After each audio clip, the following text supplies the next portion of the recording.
Hello बच्चा लोग। तो ये वीडियो में मैं लेकर आई हूँ आषाढ़ का एक दिन का सबसे इम्पोर्टेंट चरित्र चित्रण। ये 10 मार्क्स का जो भी क्वेश्चन आएगा उस टाइप से फ्रेम्ड है, प्लीज देखिएगा, सुनते रहो, लर्न हो जाएगा बच्चा।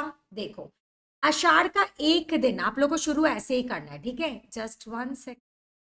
आषाढ़ का एक दिन नाट्य पात्रों की दृष्टि से भी एक सफल नाटक है, माने जो उनका लिया गया है कैरेक्टर्स उसके हिसाब से बहुत अच्छा है, क्योंकि पात्रों की योजना कथानक के अनुसार है, माने जैसे जैसे बोला गया वैसे ही है।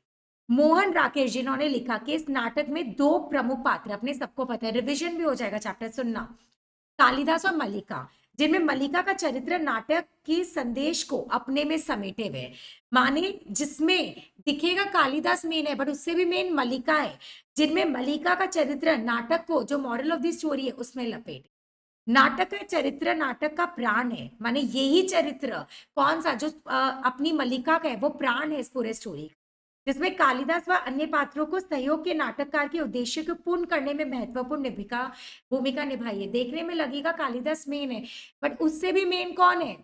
मल्लिका, क्योंकि मल्लिका का रोल को अपना मॉरल ऑफ द स्टोरी लाने में सब लोग क्या किया है, जस्ट हेल्प किया है। देखो आगे, मल्लिका के चरित्र की अनेक विशेषताएं है जो नाटक को प्रभावशाली बनाती है। अब वो क्या क्या है देखो। चरित्र अपना इस तरह से, पहला प्रकृति प्रेमी है, स्टार्टिंग में ही दिखते हैं। आषाढ़ का एक दिन नाटक के प्रारंभ में जब मल्लिका वर्षा में भीग कर जाती है और अंबिका से प्रकृति के सौंदर्य का वर्णन करती है, प्रकृति से उसके प्रेम का भास हो जाता है, पता चलता है कि वो कितनी नेचर लवर है, प्रकृति प्रेमी। मल्लिका प्रकृति के बहुत करीब है। मल्लिका का यह कथन उसकी प्रकृति प्रेमी को प्रदर्शित करता है। वो क्या कथन है, लिखना, माँ आज की वे क्षण में कभी नहीं भूल सकती, सौंदर्य का ऐसा साक्षात्कार मैंने कभी नहीं किया।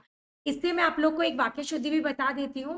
वाक्य शुद्धि में याद है सौंदर्यता वर्ड है तो देर इज नथिंग, सौंदर्यता सौंदर्य लिखना, जिससे वह सौंदर्य अस्पृश्य होकर भी मानसल है। अस्पृश्य माने जो टच नहीं हो सकता है, फिर भी मुझे लगता है कि नेचर का इतना सुंदर वर्णन है कि वो मुझे टच हो रहा है, ऐसे बोल रही है। इस तरीका मल्लिका की हो मेघमाला हो, मेघमाला हो माने बादल का जो है आच्छादित पर्वत शिखरों को देखकर अपनी तन मन की सुध वो भूल जाती। नेक्स्ट, त्याग की प्रतिमूर्ति है नंबर 2। मल्लिका ने पूरे नाटक में जहां आवश्यकता पड़ी अपने स्वार्थ को दरकिनार रखकर निर्णय किया कि जो उसके अत निहित त्याग की भावना को दर्शाती है, माने सब कुछ हटाया, सिर्फ और सिर्फ दूसरों के लिए सोचा। मल्लिका नाटक के प्रारंभ में भी अपने विवाह की बात कालिदास से ना करके कालिदास की प्रतिभा को पल्लवित होने पर पूरा अवसर देती है। प्रतिभा माने स्किल, जो उसका कवि वाला स्किल है वो उसको मोटिवेट करती है। इतना ही नहीं, कालिदास के जाते समय मल्लिका एक बार भी प्रेम के पाश में उसको बांधने का प्रयास नहीं की कि तुम मेरे प्रेमी हो, ये वो, तुम यहाँ रुक जाओ, ऐसा नहीं की, और अपने बारे में बिना कुछ सोचे उसे जाने के लिए प्रेरित करते। मल्लिका का यह कथन उसकी त्याग की भावना को स्पर्श करता है। सब कथन क्या है कि वो बहुत त्यागी स्वभाव की भी है। वह कालिदास से कहती कि जानती है कि कोई भी रेखा तुम्हें घर ना ले तो तुम घिर जाओगे, माने अगर बॉर्डर अगर नहीं होता है कि बना दिए तुम्हें सीमित कर दोगे तो तुम घिर जाओगे, मैं तुम्हें घेरने नहीं चाहती, इसलिए कहती हूँ जाओ। इस प्रकार मल्लिका कालिदास के जाने के समय अपने स्वार्थ को पूरी तरह से त्याग दे रही है। बात दूसरी और, जब अंतिम दृश्य में बच्ची को लेकर कालिदास को रोकने जाती है और बच्ची का ध्यान आते ही रुक जाती है, वहां भी त्याग है, क्योंकि अब वो एक माँ बन गई है, अब वो अपने लवर के साथ नहीं जाना चाहती है। ये लास्ट वाला कहाँ दिखता है, पार्ट 3। इससे आप लोग का देखो रिविजन भी हो रहा है। नेक्स्ट, स्वाभिमानी है, कैसे? जिसका व्यक्तित्व एक तरफ भावुक और कोमल है, दूसरी और उसने कभी भी आत्मसम्मान को आहत नहीं होने दी। मुश्किल परिस्थिति में होते हुए भी कभी भी उस वो दया की अपेक्षा नहीं बनी कि आ मेरे पे दया कर। प्रियंगु मंजरी जो कौन थी, वाइफ थी कालिदास की, कई बार सहायता देने का अवसर दिया पर वो स्वीकार नहीं कर। मातुल का एक कथन उसके चरित्र के गुण को और अच्छा बताते हैं। देखो, प्रियंगु मंजूरी ने तुम्हारे लिए कुछ वस्त्र और स्वर्ण मुद्राएं माने गोल्ड कॉइन्स भेजे, तुमने क्यों लौटा दी? सच्ची प्रेयसी मल्लिका एक सच्ची प्रेयसी के धर्म का निर्वाह करती है, माने अच्छी गर्लफ्रेंड बनती, बिना किसी अपेक्षा कालिदास की प्रतिभा को विकसित होने के लिए कहीं भी अपने प्रेम की बाधा नहीं देती है। अंबिका के कहने पर कि विवाह के लिए तुम क्यों नहीं कहती, इस प्रश्न का जवाब मल्लिका के कथन उसके सच्चे प्रेम को प्रदर्शित करता है। तुम उसके प्रति सदा अनुदार रही हो माँ, माने तुम क्यों फोर्स करी हो शादी करने का, तुम हमेशा उन पर दया का भाव नहीं दिखाई हो माँ। मातुल के घर में उनकी क्या दशा हो रही है, उस साधनहीन माने रिसोर्सलेस और अभावग्रस्त माने लाख जीवन में वो कैसे शादी करेंगे, ये भी वो बोल। नेक्स्ट, संघर्षशील है। मल्लिका का जीवन कालिदास के जाने के बाद पुण्य संघर्षपूर्ण रहा, माने बहुत स्ट्रगल वाला रहा। प्रारंभ से माँ के साथ विचारों का संघर्ष, कालिदास के जाने के बाद दैनिक जीवन में संघर्ष।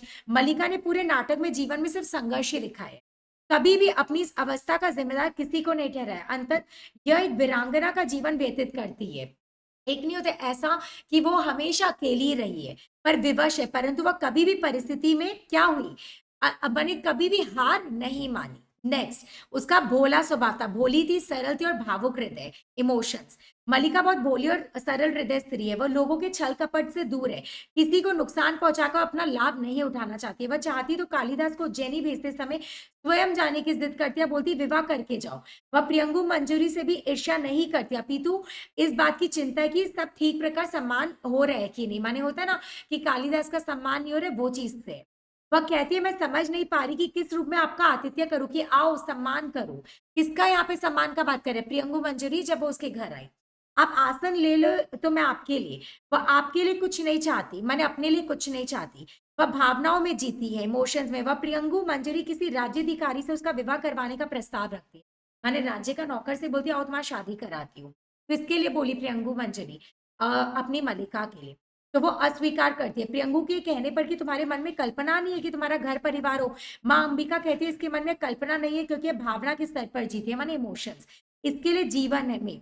अतः हम कह सकते हैं कि मल्लिका बहुत भोली, सरल, भावुक है। क्या क्या भोली, सरल, भावुक। उसका जीवन कष्टपूर्ण व कांटों भर है, माँ के अस्वस्थ होने पर भी माँ की सेवा करती है, अपना संपूर्ण जीवन कालिदास की यादों के सहारे बिताती है।